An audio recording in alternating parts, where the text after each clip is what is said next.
J'ai 32 ans. Pendant la majeure partie de ma vie d'adulte, la stabilité n'est pas quelque chose sur lequel je suis tombé par hasard. C'est quelque chose que j'ai construit, délibérément, brique par brique. Je n'ai pas hérité d'une fortune. Je ne me suis pas marié avec un homme riche. J'ai travaillé, économisé, planifié et j'ai dit non à beaucoup de choses auxquelles les gens de mon âge disaient oui. Il y a 6 ans, j'ai acheté mon appartement.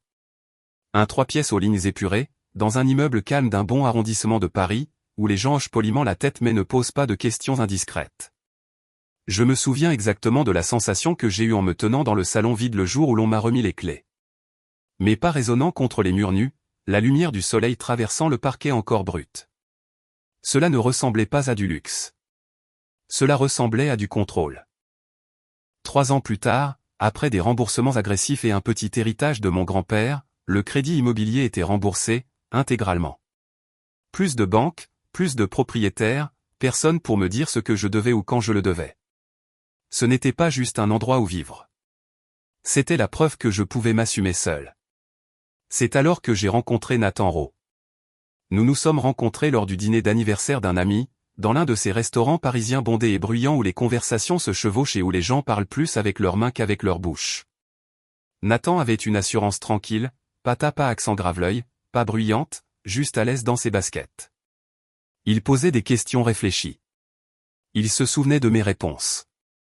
Quand il souriait, cela semblait intentionnel, pas joué. Nous avons commencé à nous fréquenter doucement. Des dîners le week-end, de longues promenades sur les quais, des playlists partagées, le genre de relation qui n'explose pas d'un coup mais qui s'installe tranquillement. 2 ans plus tard, nous étions fiancés. 3 mois après cela, la bague semblait encore étrange à mon doigt. Pas lourde, juste symbolique, comme une promesse que j'apprenais encore à porter. Nathan a emménagé chez moi il y a environ 14 mois. Nous en avions discuté soigneusement au préalable. J'avais été clair dès le début, l'appartement était le mien. J'en étais l'unique propriétaire. Ce n'était pas pour frimer. C'était une limite posée. L'arrangement était simple. Il ne payait pas de loyer. Il participait aux charges et aux courses. Nous partagions cela à peu près à 60-40e puisque je gagnais plus. Cela semblait juste, logique, équilibré. Je cuisinais la plupart des soirs, peut-être 70% du temps. Il aidait quand il pouvait. Le ménage était partagé de cette manière vague et imparfaite que gèrent la plupart des couples. Le soutien émotionnel allait dans les deux sens. Ou du moins, c'est ce que je pensais. Pendant longtemps, cela a fonctionné. Ou peut-être que cela en avait juste l'air. Nathan aimait dire aux gens, cet endroit, c'est vraiment chez nous maintenant. Il le disait avec désinvolture, affectueusement. Je prenais cela comme un compliment. Je n'entendais pas la revendication silencieuse qui se cachait dessous. Il y avait de petites choses que j'ignorais. Des commentaires qui ne sonnaient pas tout à fait justes. Ça doit être agréable de ne pas avoir à se soucier du loyer. Tu as de la chance d'avoir acheté quand tu l'as fait. Ma sœur dit que l'immobilier change les gens. Je les balayais d'un revers de main. Nous portons tous des histoires différentes par rapport à l'argent, des insécurités différentes. Je ne voulais pas être la femme qui garde sa réussite comme une arme. Après tout, nous construisions une vie ensemble. Mardi dernier, Nathan est rentré tard. J'étais sur le canapé, l'ordinateur portable en équilibre sur mes genoux, regardant d'un œil une série que j'avais déjà vue. Il sentait les agrumes et l'alcool, l'odeur inconfondable des cocktails pris en bonne compagnie. La compagnie de sa sœur, comme il s'est avéré. Il ne s'est pas assis à côté de moi. Il s'est assis en face de moi, les mains jointes, la posture délibérée. C'est la première chose qui a déclenché mon alarme interne. « Marianne » a-t-il dit d'une voix prudente. « Il faut qu'on parle. » Et voilà, la phrase que personne n'utilise jamais quand la conversation va être agréable. J'ai coupé le son de la télé et mis l'ordinateur de côté. « D'accord » ai-je dit, calme, ouverte, disposée à écouter. Il a pris une inspiration comme quelqu'un qui se prépare à monter sur scène. J'ai réfléchi à notre situation de logement. J'ai hoché la tête. Qu'est-ce qu'il y a? Eh bien, je vis ici. Je vis ici depuis plus d'1 an. C'est ma maison aussi. Le mot aussi a plané dans l'air entre nous. Je suis d'accord, ai-je dit prudemment. C'est ta maison dans le sens où nous vivons ici ensemble. Il a secoué la tête. Non, je veux dire légalement. Pratiquement, j'ai des droits. Encore ce mot. Droit. À quoi, ai-je demandé? À l'appartement, au capital, à la sécurité. Il s'est penché en avant. Je contribue à ce ménage. Je mérite une reconnaissance pour ça. Pendant un instant, j'ai honnêtement pensé que je ratais quelque chose, comme si j'avais sauté un chapitre et que tout le monde connaissait l'intrigue sauf moi. Tu ne paies pas de loyer, ai-je dit avec précaution. Tu aides pour les courses et les charges. De quel capital parles-tu? C'est exactement mon point. Ses bras se sont croisés, défensifs maintenant, comme s'il avait répété. Je te fournis du travail gratuit, la cuisine, le ménage, le soutien émotionnel. Ça a de la valeur. Mon estomac s'est noué, pas encore de colère, mais de la confusion.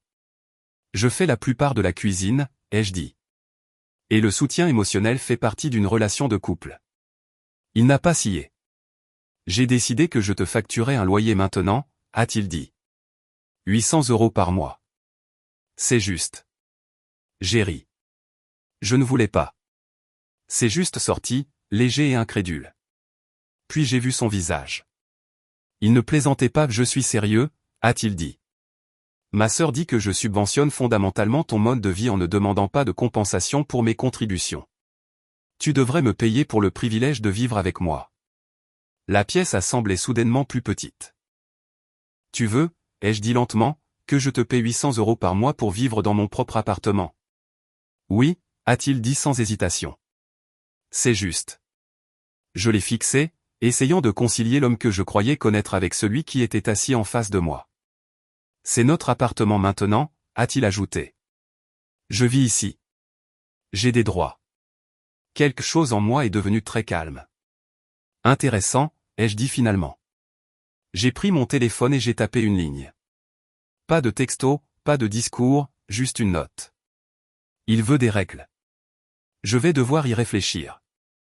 Il s'est détendu instantanément, a souri, s'est levé comme si la conversation s'était déroulée exactement comme il l'espérait. Prends ton temps, a-t-il dit, se dirigeant déjà vers la chambre. Je suis content qu'on se comporte enfin comme des adultes avec l'argent. Il est allé se coucher ce soir-là en pensant qu'il avait gagné quelque chose. Il n'avait aucune idée de ce qu'il venait de déclencher. Le lendemain matin, je me suis réveillé avant mon réveil. L'appartement était calme, de cette manière qu'il a juste avant un orage. Immobile, tendu, retenant son souffle. Je suis resté allongé à fixer le plafond, rejouant les mots de Nathan de la veille. Droit, capital, sécurité. Il les avait dit avec tant d'assurance, comme s'il s'agissait de faits que tout le monde comprenait déjà, comme si c'était moi qui étais en retard. Je me suis levé, douché, habillé pour le travail, traversant ma routine en pilote automatique. Quand je suis entré dans la cuisine, Nathan était déjà là, appuyé contre le comptoir avec son téléphone à la main, en train de scroller. Il avait l'air détendu, reposé, comme s'il avait très bien dormi. Salut, a-t-il dit, joyeux, comme s'il n'avait pas essayé de me facturer ma propre vie 12 heures plus tôt. Salut, ai-je répondu. J'ai versé du café, attendu la bouilloire, regardé la vapeur monter. Je m'attendais à moitié à ce qu'il remette le sujet sur le tapis pour clarifier, peut-être même adoucir ce qu'il avait dit. Il ne l'a pas fait. Au lieu de cela, il a dit, j'ai dit à ma sœur que tu y réfléchissais. Je me suis tourné lentement. Tu as fait ça? Ouais, elle a dit, c'est bien. Ça veut dire que tu es ouverte au compromis. Encore ce mot. Compromis? Comme s'il s'agissait de deux revendications égales se rencontrant au milieu. J'ai pris ma tasse et me suis assise à la table. Nathan, quels sont exactement tes droits ici selon toi? Il a froncé les sourcils comme si la question elle-même était injuste. Je vis ici. Je vis ici depuis plus d'1 an. Ça me donne des droits de locataire. À quoi, ai-je demandé? À ne pas être mis à la porte, à la stabilité, à être reconnu, a-t-il haussé les épaules. J'ai investi du temps ici, de l'énergie. J'ai abandonné mon ancien logement. Tu as choisi d'emménager, ai-je dit d'une voix égale. Nous en avons discuté. Tu n'as pas abandonné la propriété de quoi que ce soit. Ce n'est pas la question, a-t-il claqué. Puis il s'est repris, adoucissant son ton. Écoute, je ne cherche pas à me battre. Je ne veux juste pas me sentir comme un invité ici. La phrase a résonné différemment à la lumière du jour. Je ne t'ai jamais traité comme un invité, ai-je dit. Tu as vécu ici sans payer de loyer pendant 14 mois. Et j'ai contribué, a-t-il riposté. Les charges, la nourriture, je fais des choses ici. Oui, ai-je dit, parce que nous sommes partenaires. Ça ne veut pas dire que c'est gratuit. J'ai étudié son visage. Il n'était pas en colère maintenant. Il était résolu. Ce n'était pas un délire d'ivrogne. C'était quelque chose qu'il avait mûri, quelque chose sur lequel il avait été coaché. Ta sœur t'a aidé à arriver à cette conclusion, ai-je dit. Il a hésité un instant, puis a hoché la tête. Elle m'a fait remarquer que je me sous-estimais. J'ai failli sourire à cela. Presque. Est-ce qu'elle t'a fait remarquer que tu vis dans un appartement dont tu n'es pas propriétaire sans payer de loyer? Elle a dit, ce n'est pas pertinent au point. Bien sûr qu'elle l'a dit. Sa mâchoire s'est serrée. Tu n'aimes pas ma sœur. Je n'aime pas les mauvais calculs, ai-je dit. Et je n'aime pas le sentiment de dû déguisé en émancipation. Ce mot a frappé fort. Il s'est levé, faisant les 100 pas maintenant. Pourquoi tu en fais toute une histoire? C'est 800 €. Tu as les moyens. Et voilà. Pas tu devrais, mais tu peux. J'ai les moyens de beaucoup de choses, ai-je dit. Ça ne veut pas dire que je te les dois. Il a arrêté de faire les 100 pas, m'a regardé comme si je le décevais. Je veux juste me sentir en sécurité, a-t-il dit. Qu'est-ce qui se passe si on rompt? J'ai construit ma vie autour de cet endroit. Je me suis adossé à ma chaise. Donc, ta solution est de me faire payer un loyer dans l'appartement dont je suis propriétaire. Oui, a-t-il dit, parce qu'alors je suis protégé. De quoi? De toi. J'ai senti quelque chose se mettre en place alors. Pas de la colère, pas de la tristesse, mais de la clarté. Tu t'inquiètes pour ton avenir, ai-je dit lentement. Pas le nôtre. Ce n'est pas juste.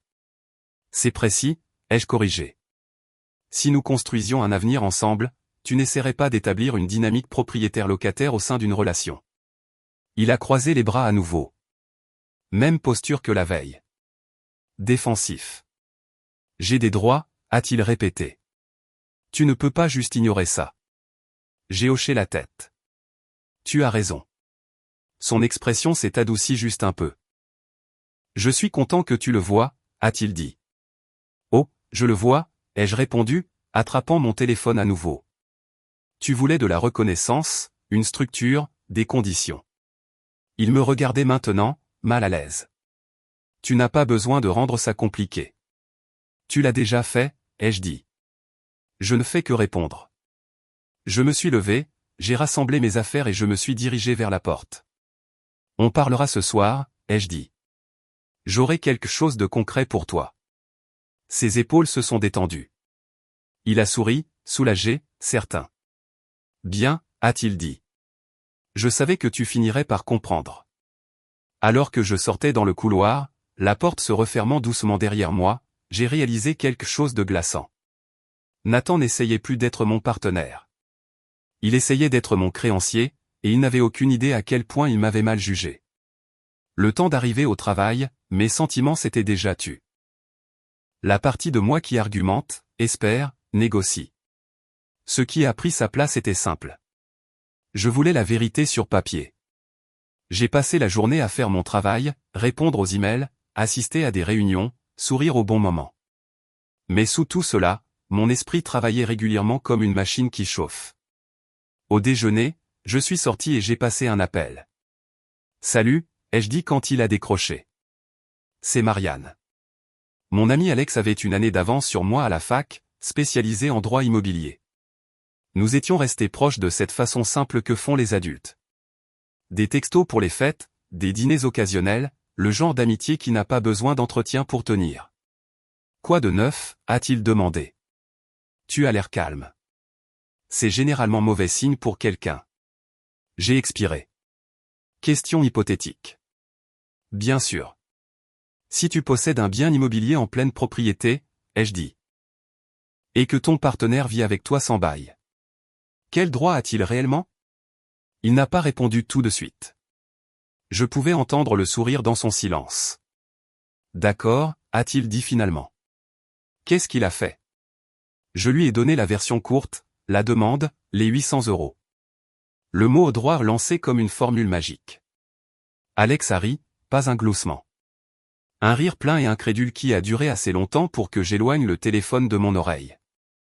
Il veut te faire payer un loyer, a-t-il dit à bout de souffle. Dans ton propre appartement? Oui. Que tu possédais avant de le rencontrer? Oui. Et il ne paie pas de loyer actuellement. Correct. Il y eut une autre pause, plus contrôlée cette fois.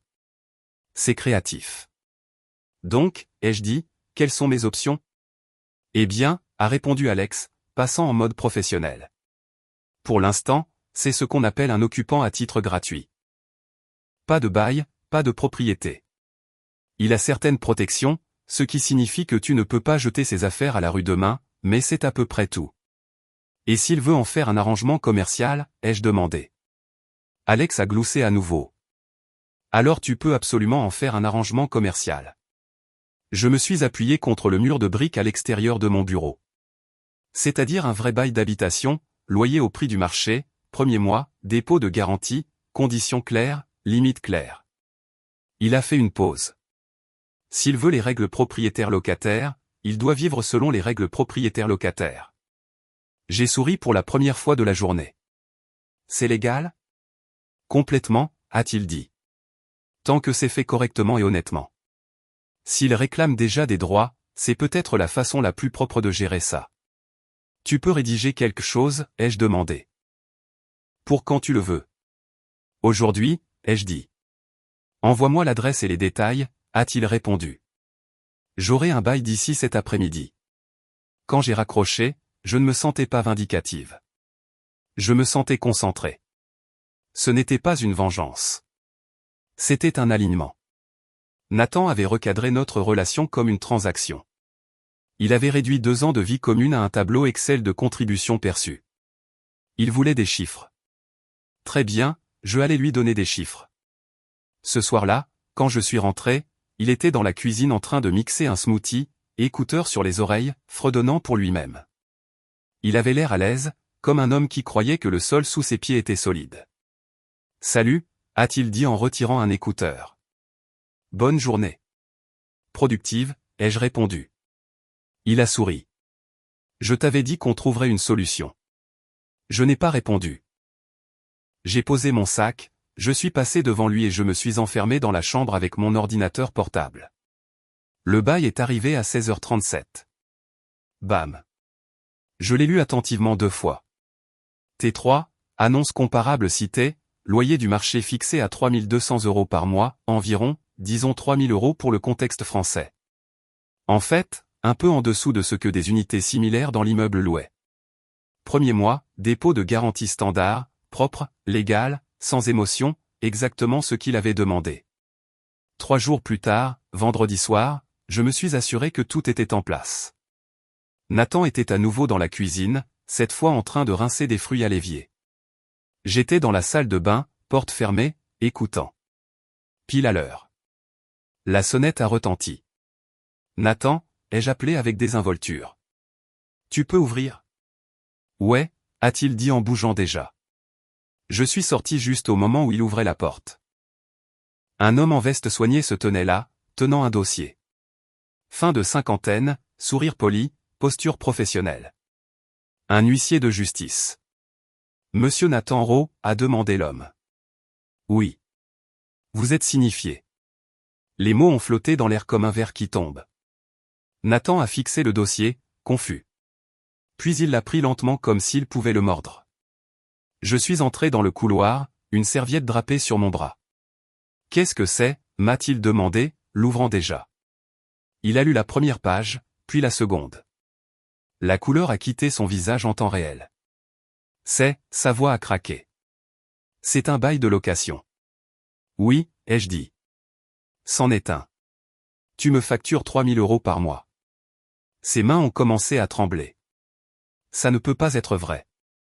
Prix du marché pour un 3 pièces dans cet immeuble, ai-je dit calmement. Les appartements au 4e et 7e étage sont listés à 3400. Ça dit premier mois et dépôt de garantie, a-t-il chuchoté. C'est la norme, ai-je répondu. Le total s'élève à 6 000 €. Il a levé les yeux vers moi, les yeux écarquillés. C'est énorme. Exactement, ai-je dit. Tu voulais un arrangement commercial. Le voici. Je suis ton fiancé, a-t-il dit incrédule. Tu es aussi mon locataire, ai-je répondu. Tes mots, pas les miens. Sa bouche s'est ouverte, fermée, ouverte à nouveau. Tu ne peux pas faire ça, a-t-il dit. Je l'ai déjà fait, ai-je répondu. Tu as 30 jours pour signer et payer ou quitter les lieux. Quitter les lieux. Sa voix a sauté. Tu me mets à la porte. Je te donne le choix, ai-je dit, tout comme tu l'as fait. Il a regardé le bail à nouveau, puis moi, la panique fleurissant sur son visage. On est censé se marier, a-t-il dit comme si cela devait mettre fin à la conversation. J'ai tendu la main et j'ai fait glisser la bague de mon doigt, l'alliance assortie qu'il avait insisté pour que nous portions tous les deux. Je l'ai posée doucement sur le comptoir entre nous. Le sommes-nous, ai-je demandé. Les gens qui planifient un avenir ensemble n'essaient pas de facturer un loyer pour exister. Nathan a commencé à pleurer. De gros sanglots incontrôlés. Il a dit que j'étais cruel, que je déformais ses mots, qu'il n'avait jamais voulu dire ça comme ça. J'ai attendu qu'il finisse. Tu m'as dit, ai-je dit d'une voix égale, que tu me facturais 800 € par mois pour vivre dans mon propre appartement, que tu avais des droits, que je devais te compenser. J'ai incliné la tête. Ai-je mal compris quelque chose? Il a dégluti. Ma sœur a dit. Ta sœur, ai-je répété. Intéressant. J'ai ramassé le bail et je l'ai fait glisser vers lui. Peut-être qu'elle peut t'aider à trouver le dépôt de garantie. Il est resté là à trembler, fixant le papier comme s'il était écrit dans une langue étrangère. Il pensait avoir demandé de les quitter. Ce qu'il avait vraiment demandé, c'était des règles, et les règles ne plient pas pour le sentiment de dû. J'ai mieux dormi que prévu cette nuit-là.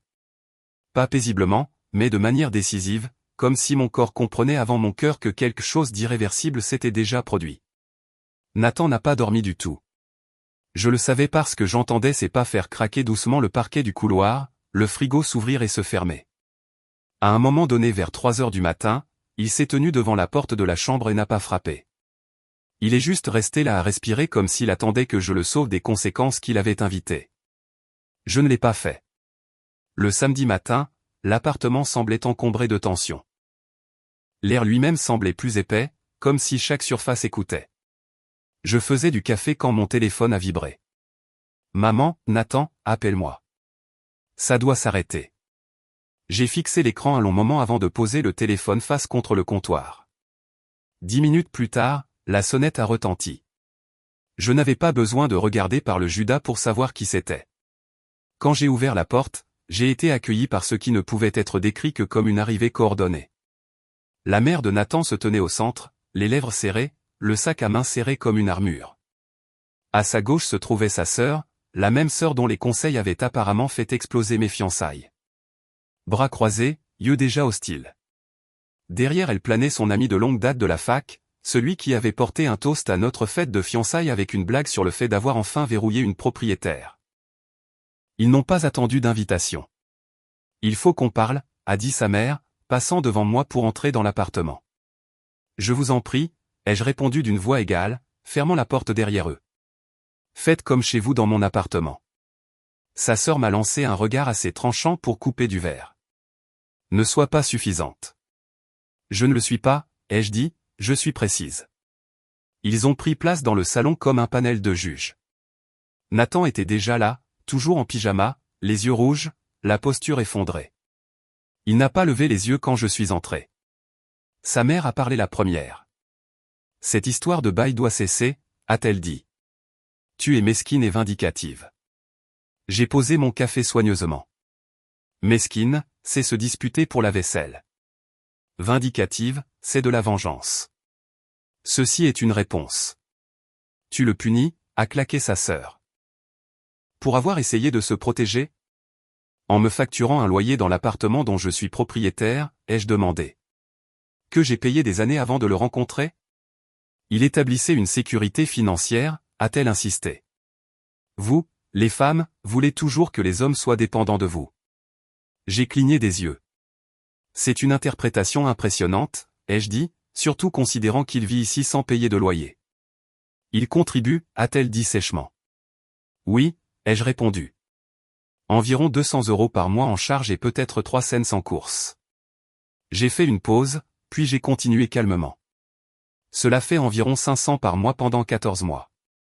J'ai sorti mon téléphone. Cela totalise 7000 €. La pièce est devenue silencieuse. J'ai fourni un logement d'une valeur d'environ 42 000 € sur cette même période, ai-je continué. Basé sur le loyer du marché. Je l'ai regardé directement. Qui doit exactement du capital à qui ici? Silence. La mère de Nathan a bougé, mal à l'aise. Elle a mis un bras autour des épaules de son fils. Tu es délibérément cruel, a-t-elle dit doucement. Il t'aime. Il a fait une erreur. Une erreur, c'est rétrécir un pull au lavage, ai-je répondu. Une erreur, c'est oublier de payer une facture. J'ai fait un geste vers la pièce. Exiger un paiement pour exister dans la maison de quelqu'un d'autre, et appeler ça un droit, ce n'est pas une erreur. C'est de l'arrogance. L'ami a finalement parlé. Donc, c'est tout. Tu vas juste jeter une relation de 2 ans pour de l'argent. Je ne jette rien, ai-je dit. Nathan a tracé cette ligne. Il a fixé ses conditions. Je ne fais qu'y répondre. J'ai vérifié mon téléphone. 26 jours. J'ai dit. Il peut signer le bail. Il peut partir volontairement ou il peut attendre l'expulsion formelle. Sa sœur a ri sèchement. Tu penses que tu peux juste le mettre dehors? Il a des droits de locataire. Alors il devrait lire le bail, ai-je répondu. Les locataires signent des contrats. L'arrogance n'a pas diminué après cette conversation. Elle s'est métastasée. Dimanche soir, je suis rentré d'un dîner avec une amie et j'ai immédiatement su que quelque chose n'allait pas. L'appartement semblait réorganisé. Ma console de jeu, l'écran, le fauteuil que j'avais acheté après ma dernière promotion, tout avait disparu du salon. J'ai suivi l'espace vide jusqu'au couloir vers la 2e chambre. La porte était fermée, verrouillée de l'intérieur. Nathan, j'ai frappé une fois fort. Cette pièce est à moi maintenant, a-t-il dit à travers la porte. Tu ne peux pas m'en expulser. C'est mon matériel, ai-je dit. Ma propriété. Qui trouve garde, a-t-il répondu. Droit de locataire. Je suis resté là dans le couloir, la main encore sur la poignée de porte, stupéfaite par la rapidité avec laquelle il était passé de partenaire à squatter. Tu réalises que ça ne change rien au bail, ai-je dit. Je ne le signe pas, a-t-il claqué. Je ne te paie rien, et je ne pars pas. J'ai expiré lentement. Tu as tort sur une chose, ai-je dit. Quoi? Tu n'es pas aussi protégé que tu le penses. Je suis allé dans ma chambre et j'ai ouvert mon ordinateur portable. À partir de ce moment, j'ai traité chaque chose comme si elle pouvait finir devant un juge. Le lundi matin, je n'étais plus en colère. La colère gaspille de l'énergie. Ce que je ressentais à la place était une résolution froide et méthodique. Le genre qui apparaît quand on réalise que quelqu'un n'est pas confus, mais calculateur. J'ai dormi avec la porte de ma chambre verrouillée. Pas parce que j'avais peur que Nathan me fasse mal, mais parce que je ne faisais plus confiance à son respect des limites. Il y a une différence. Je me suis réveillé tôt et j'ai appelé un serrurier. Il est arrivé à 9 heures précises. D'âge moyen, efficace, peu intéressé par le drame. J'ai expliqué exactement ce dont j'avais besoin en utilisant un langage prudent et neutre. J'ai besoin que la serrure de la chambre principale soit changée, ai-je dit. Et j'ai besoin qu'un verrou soit installé à l'extérieur de la porte de la 2e chambre. Il a haussé un sourcil. Litige interne? Oui, ai-je répondu. Documenté. Cela a semblé le satisfaire. Nathan n'a émergé de la chambre d'amis que vers midi. J'étais à la table de la cuisine en train de préparer mon sac de travail quand j'ai entendu la porte grincer. Il est entré dans le couloir prudemment, comme quelqu'un testant si le sol était toujours là. Puis il a remarqué. Il a essayé la porte de la chambre principale en premier. Verrouillé. Qu'est-ce que tu as fait, a-t-il exigé, la panique perçant dans sa voix. Je n'ai pas levé les yeux. J'ai établi mon territoire. C'est du harcèlement, a-t-il claqué. Tu ne peux pas m'enfermer hors des pièces. Les locataires n'ont pas accès à la chambre privée du propriétaire, ai-je dit calmement. Et les locataires ne peuvent pas se barricader dans des pièces avec la propriété du propriétaire. Il a foncé vers la chambre d'amis, puis s'est arrêté net quand il a vu le verrou métallique à l'extérieur de la porte. Qu'est-ce que c'est que ça, a-t-il dit. Assurance, ai-je répondu. Tes vêtements sont dans des sacs poubelles dans le placard du hall. Tu es libre de les récupérer. Son visage s'est tordu. J'appelle les flics. Je t'en prie, ai-je dit, le regardant enfin. J'adorerais expliquer comment tu t'es enfermé dans une pièce avec des milliers d'euros d'électronique qui ne t'appartiennent pas. Il a hésité. Je me suis adossé à ma chaise. Ça s'appelle du détournement. Tu devrais peut-être vérifier. Il n'a pas appelé la police. Au lieu de cela, il a appelé sa sœur. Pendant 2 heures, j'ai pu entendre les cris étouffés à travers les murs, les pas, la porte claquée, la spirale émotionnelle de quelqu'un réalisant que son bluff avait été démasqué et que sa main était vide. Ce soir-là, quand je suis rentré du travail, la mère de Nathan était assise à ma table de cuisine. Elle ne s'est pas levée quand elle m'a vu, a juste croisé les mains et a dit « Nous devons discuter de cela comme des adultes. » Je suis d'accord, ai-je dit. Où est votre fils? Dans sa chambre. Vous voulez dire la chambre d'amis, ai-je corrigé. Dans cet appartement, a-t-elle soupiré, se frottant les tempes. Vas-tu vraiment continuer à faire ça? Faire quoi? Être hostile. J'ai posé mon sac. Madame, votre fils a exigé que je lui paie un loyer pour vivre dans une maison dont je suis propriétaire. Ensuite, il s'est enfermé dans une pièce avec mes affaires. Ensuite, il a revendiqué des droits de locataire pour éviter les conséquences. J'ai croisé son regard. J'ai été remarquablement patiente. Elle a détourné le regard. Il a peur, a-t-elle dit doucement. Il a l'impression de n'avoir aucune sécurité, aucun avenir. J'ai laissé ça reposer un moment. Il allait se marier, ai-je dit. À quelqu'un qui possédait sa maison en pleine propriété. Sans crédit, sans dette. C'était ça la sécurité. Elle a dégluti. Sa sœur peut être persuasive. Sa sœur lui a dit de racketter sa fiancée pour de l'argent de loyer, ai-je dit platement. Ce n'est pas de la persuasion. C'est du délire. Elle n'a pas argumenté. Tu peux encore arranger ça, a-t-elle dit finalement. Déchire le bail. Pardonne-lui. Et ensuite quoi, ai-je demandé. On se marie et il réessaie avec une maison qu'on achète ensemble? Avec des comptes de retraite? Avec tout ce qu'il décide qui lui est dû. Elle n'avait pas de réponse. 23 jours, ai-je dit. Il peut signer le bail, il peut partir volontairement, ou il peut attendre l'expulsion formelle. J'ai fait une pause. Ce sont les options. Les coups bas ont commencé après ça, et ils avaient tous la même odeur. La panique déguisée en pouvoir. Il a fouillé dans mon classeur. Il a laissé sa sœur inonder mon téléphone d'accusation. Il a essayé de transformer ma maison en scène de théâtre, et quand il a réalisé que rien de tout cela ne m'atteignait, il a commencé à casser des choses. Jour 11, j'ai remarqué que mon classeur avait été dérangé. Déclaration d'impôt, relevé bancaire, l'acte de propriété de l'appartement, tout déplacé. Nathan a prétendu qu'il nettoyait et les avait mis en lieu sûr. Je les ai trouvés plus tard dans une boîte dans le placard du hall. Il cherchait quelque chose. Une dette, un levier, une preuve que je n'étais pas aussi solide que je le prétendais. Il n'a rien trouvé. Jour 13, sa sœur a commencé à m'envoyer des textos. De longs messages divagants sur la violence économique, le contrôle, le déséquilibre de pouvoir. J'ai fait des captures d'écran de tout. Pas de réponse. Jour 15. Je suis rentré chez moi et j'ai trouvé un dîner que je n'avais pas approuvé. 4 de ses amis dans mon salon buvant ma bière, utilisant ma vaisselle, riant comme s'ils étaient chez eux. J'ai jeté un coup d'œil à la scène, j'ai marché jusqu'au canapé et j'ai soulevé un coussin. « Qu'est-ce que tu fais » a demandé l'un d'eux, confus. « J'enlève mes meubles » ai-je répondu calmement. J'ai porté les coussins dans ma chambre un par un. « Vous êtes les bienvenus pour vous asseoir par terre » ai-je ajouté. La fête s'est terminée rapidement après ça. Jour 17. Ma machine à café était cassée. Ma machine expresso haut de gamme. 250 €. Les choses cassent, a haussé les épaules Nathan quand j'ai demandé ce qui s'était passé. Cool, ai-je dit.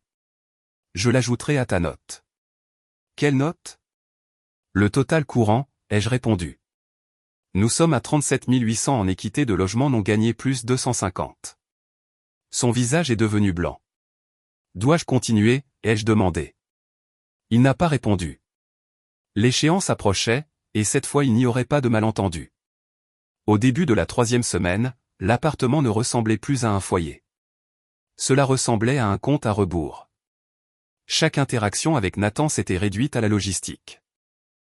Pas de banalité, pas de nostalgie, pas de faux-semblants, juste l'hostilité silencieuse de deux personnes occupant le même espace avec des compréhensions radicalement différentes de la réalité. Je tenais des registres, des dates, des captures d'écran, des reçus, un dossier, une chronologie. Au jour 22, j'ai rencontré Alex en personne. Il a étalé les papiers sur la table entre nous comme une carte. Tu as été plus que raisonnable, a-t-il dit. Honnêtement, plus que la plupart des gens ne le seraient. Alors, qu'est-ce qui se passe maintenant, ai-je demandé. On dépose l'avis d'expulsion formelle, a-t-il répondu. Commandement de quitter les lieux. Recours à la force publique si nécessaire. J'ai hoché la tête. Fais-le. Il n'y avait pas de drame dans ma voix quand je l'ai dit. Pas d'hésitation. Alex m'a jeté un coup d'œil. Tu es sûr? Oui. L'avis a été déposé cet après-midi-là. Nathan l'a reçu le lendemain matin par huissier. Je prenais mon petit déjeuner quand il a fait irruption dans la cuisine, agitant les papiers comme s'ils étaient radioactifs. Tu m'expulses, a-t-il crié. Je formalise la réalité, ai-je dit en prenant une autre gorgée de café. Tu ne peux pas faire ça, a-t-il claqué. J'ai des droits. Tu avais des options, ai-je corrigé.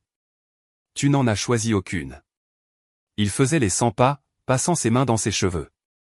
Tu essaies de me rendre SDF. Je t'ai offert un bail, ai-je dit. Tu as refusé. C'est de l'abus, a-t-il dit soudainement, les yeux s'illuminant de quelque chose de nouveau. Abus financier.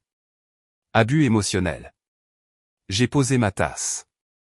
Tu es libre de raconter ça au tribunal, ai-je répondu. Avec une explication sur pourquoi tu t'es enfermé dans une pièce avec mes biens et organisé des fêtes non autorisées. Il s'est figé. Je me suis penché en avant. J'ai tout documenté, Nathan. Chaque message, chaque incident, chaque témoin. Sa bouche s'est ouverte, puis fermée. Pour la première fois depuis que cela avait commencé, je l'ai vu. La peur. La vraie peur. Cette nuit-là, il n'a pas dormi dans la chambre d'amis. Il a dormi sur le canapé, recroquevillé sur lui-même comme un invité qui abuse de l'hospitalité. Jour 24, il a essayé un dernier angle. Je n'ai jamais voulu que ça aille aussi loin, a-t-il dit doucement, debout dans l'encadrement de la cuisine. On pourrait encore arranger ça. En faisant quoi, ai-je demandé. En déchirant le bail, en oubliant tout ça. Et qu'en est-il de la prochaine exigence, ai-je demandé. La prochaine limite que tu décideras être négociable. Il n'a pas répondu. Jour 26, il a arrêté de défaire ses sacs. Jour 27, il a arrêté d'argumenter. Jour 28, il a arrêté de me parler tout court. Au matin du jour 29, je me suis réveillé tôt et me suis assis seul à la table de la cuisine. J'avais dormi plus profondément que depuis des semaines. À 9 heures, Nathan a émergé de la chambre d'amis. Il avait l'air épuisé, des cernes sous les yeux, les cheveux sales. L'assurance qu'il habitait autrefois complètement partie. Je ne pars pas, a-t-il dit platement. Je sais que tu ne peux pas m'obliger. J'ai regardé l'horloge. Si, ai-je dit. Je peux. Son front s'est plissé. Qu'est-ce que ça veut dire? Ça veut dire que l'huissier sera là à 14 heures. La couleur a quitté son visage. Tu me fais arrêter? Non, ai-je répondu. Expulsé. Il a ri faiblement. Je leur dirai que tu m'as maltraité. Tu peux essayer, ai-je dit. Je leur donnerai les preuves. Je me suis levé et suis passé devant lui vers ma chambre. 5 heures, ai-je ajouté. Tu devrais commencer à faire tes valises. Il ne m'a pas suivi. Il n'a pas argumenté. Pour la première fois depuis le début, il a compris quelque chose d'important. Ce n'était plus une négociation. C'était une exécution. À 11h45, la sonnette a retenti. Pas le coup sec et officiel auquel je m'attendais, mais un coup plus doux. Hésitant, familier. Quand j'ai ouvert la porte, la mère de Nathan se tenait là avec des cartons empilés à ses pieds. Elle n'a pas dit bonjour. Elle a juste hoché la tête une fois et est entrée. Derrière elle, la sœur de Nathan suivait, clé en main, scannant déjà l'appartement comme si elle inventoriait ce qui pouvait être sauvé. Aucune d'elles ne m'a regardé. Nathan est sorti de la chambre d'amis lentement, comme quelqu'un convoqué au tribunal. Ses épaules étaient affaissées. Il n'a pas croisé mon regard. Finissons-en, a dit sa sœur brusquement. On n'a pas toute la journée. J'ai croisé les bras et me suis appuyé contre le mur, regardant. Ils ont emballé en silence au début. Vêtements, chaussures, quelques photos encadrées qu'il avait apportées en emménageant. Des photos de gens qui ne mettraient plus jamais les pieds dans cet appartement. De temps en temps, sa sœur marmonnait quelque chose dans sa barbe. Tu n'étais pas obligé d'aller aussi loin. Tu aurais pu être flexible. Tu n'étais pas obligé de l'humilier. Je n'ai pas répondu. À midi, la mère de Nathan m'a enfin regardé. Tu n'étais pas obligé de l'humilier, a-t-elle dit doucement. J'ai croisé son regard. Je ne l'ai pas fait. Il l'a fait. Elle a tressailli juste légèrement. Il n'a jamais bien géré l'argent, a-t-elle dit. Il panique quand il se sent en insécurité. Et je suis censé payer pour ça, ai-je demandé. Elle n'a pas répondu. Nathan a tendu la main vers un carton étiqueté cuisine, puis s'est figé. Et la bague, a demandé sa sœur sèchement. Tu ne demandes pas ça en retour, si? Si, ai-je dit. Sa tête s'est relevée brusquement. C'était un cadeau. Dans cet état, ai-je répondu d'une voix égale, une bague de fiançailles est un cadeau conditionnel. Les fiançailles sont rompues. La condition a échoué. Nathan a regardé entre nous, les yeux vitreux. J'en ai besoin, ai-je dit. Maintenant. Il a hésité assez longtemps pour que sa sœur intervienne. Tu n'as pas le droit de tout lui prendre, a-t-elle dit avec colère. J'ai soutenu son regard. Regarde-moi faire. Nathan a mis la main dans sa poche et a posé la bague sur le comptoir sans un mot. Elle a fait un petit bruit en touchant la pierre. Finale, impitoyable. Je l'ai ramassée et l'ai glissée dans ma paume. À 13h30, le dernier carton a été emporté. Nathan se tenait dans l'encadrement de la porte. Sac de sport en bandoulière, semblant plus petit que je ne l'avais jamais vu. Pendant un moment, j'ai cru qu'il allait dire quelque chose. S'excuser, rager, supplier. Au lieu de cela, il a chuchoté, tu as tout gâché. J'ai secoué la tête. C'est toi qui l'as fait. Je t'ai juste arrêté. Il s'est tourné et est sorti. Sa mère s'est attardée une demi-seconde de plus. Elle a regardé l'appartement, les murs, le calme, l'espace que son fils avait essayé de revendiquer sans le mériter. Son expression n'était pas de la colère. C'était de l'embarras. Puis elle est partie aussi. À 14h précises, une voiture s'est arrêtée dehors. Je les ai accueillis à la porte, leur ai montré les papiers, l'appartement vide, le dossier de preuves ouvert sur mon ordinateur. L'un d'eux a hoché la tête. On dirait que c'est déjà réglé. Oui, ai-je dit, ça l'est. Ils sont repartis aussi vite qu'ils étaient arrivés. Quand la porte s'est refermée derrière eux, le silence s'est installé complètement. Pas tendu, pas lourd, propre. J'ai marché à travers l'appartement lentement, pièce par pièce. La chambre d'amis était vide. Le salon était à nouveau le mien. Les comptoirs de la cuisine étaient nus. Pour la première fois depuis des semaines, je pouvais respirer. Nathan n'avait pas perdu un foyer. Il avait perdu l'accès au mien. L'appartement ne semblait pas solitaire après leur départ. Il semblait plus léger. Cela m'a surprise.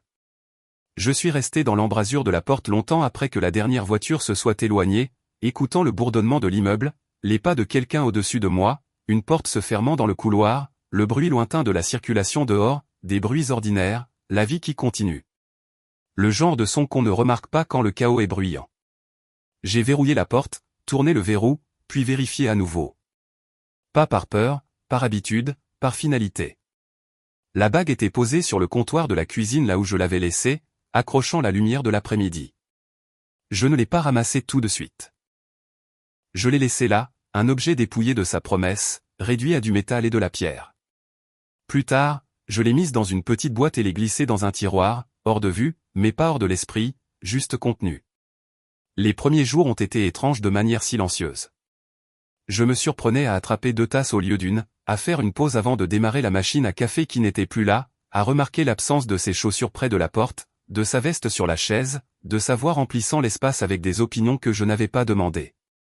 Il n'y a pas eu de larmes, juste des moments d'immobilité où mon corps s'attendait à une perturbation et ne l'obtenait pas. Le 3e jour, mon téléphone a vibré avec une notification d'un numéro inconnu. « Salut Marianne, c'est Marc. » J'ai froncé les sourcils, puis j'ai compris. Marc, le beau-frère de Nathan. Marc, j'ai entendu ce qui s'est passé. Je voulais juste dire, entre nous, ma femme me casse les oreilles avec les mêmes trucs depuis des années. Loyer, capital, compensation. J'ai fixé le message plus longtemps que je n'aurais probablement dû.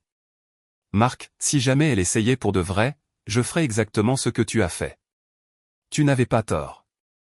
Je n'ai pas répondu. J'ai sauvegardé le message. Certains schémas ne commencent pas avec une seule personne. Ils deviennent juste plus bruyants quand quelqu'un refuse enfin de jouer le jeu.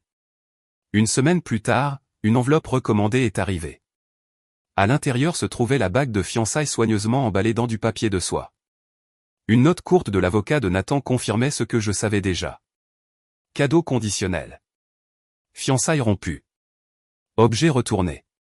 Je l'ai ajouté au tiroir sans cérémonie. Alex est passé ce soir-là avec des plats à emporter et une bouteille de vin que je n'ai pas ouverte. Toujours ça va, a-t-il demandé. Oui, ai-je dit honnêtement. Mieux que ça va. Nous avons passé en revue les chiffres finaux, pas parce que j'en avais besoin, mais parce que la conclusion vient parfois sous forme de colonnes et de totaux. 14 mois de logement gratuit, environ 42 000 €. Machine à café détruite, 250 €. Serrurier, 185 €. Frais juridiques, 1200 €. Ça valait le coup? Absolument. Alex a rangé ses papiers et s'est tenu près de la porte. Tu sais, a-t-il dit, s'il avait attendu après le mariage, ça aurait été un cauchemar. J'ai hoché la tête. Je sais. C'était la partie qui restait. Pas la dispute, pas l'expulsion, mais le timing. Il n'avait pas changé. Il s'était juste révélé avant que les papiers ne rendent la chose irréversible. Ce soir-là, je me suis assise sur le canapé de mon salon, mon canapé, dans ma maison. Pas de tension, pas de négociation, personne comptant ma valeur et des contributions imaginaires. Juste moi, le calme, et un avenir qui ne nécessitait plus de permission. Je n'avais pas perdu une relation. J'avais évité un piège. Et ça, plus que tout, ressemblait à la liberté. Quelques semaines plus tard, mon téléphone a vibré d'un autre numéro inconnu. C'est Nathan. Je voulais juste dire, j'espère que tu es heureuse. Je l'ai supprimé. Le bonheur ne nécessite pas d'explication. La paperasse finale s'est conclue tranquillement. Pas de comparution au tribunal, pas de confrontation dramatique, juste des documents signés, des comptes fermés, des lignes proprement coupées. Quand le dernier email est arrivé confirmant que tout était finalisé, je me suis assise à ma table de cuisine un long moment, les mains autour d'une tasse de café, ne célébrant pas, juste reconnaissant le fait. Il y a un coup à partir avant que quelque chose ne devienne légalement, financièrement, émotionnellement permanent. Les gens ne le reconnaissent pas toujours. Ils voient les pertes, la relation, le temps investi, les plans qui ne se sont jamais réalisés. Ce qu'ils ne voient pas toujours, c'est le coup de rester, le coup d'épouser l'arrogance, le coup de partager des actifs avec quelqu'un qui confond accès et propriété, le coup de découvrir trop tard que l'amour ne l'emporte pas sur les dynamiques de pouvoir, il les expose. J'ai payé quelques frais juridiques, remplacé une machine à café, perdu un homme qui pensait que mon indépendance était négociable. Ce que j'ai gagné était bien plus précieux, la clarté, des limites, et la certitude inébranlable que ma maison, ma vie, n'est pas quelque chose que quelqu'un a le droit de facturer. Certaines personnes ne vous montrent pas qui elles sont jusqu'à ce qu'elles pensent avoir droit à plus que ce que vous avez accepté de donner. Je suis reconnaissante qu'ils me l'aient montré avant qu'il ne soit trop tard.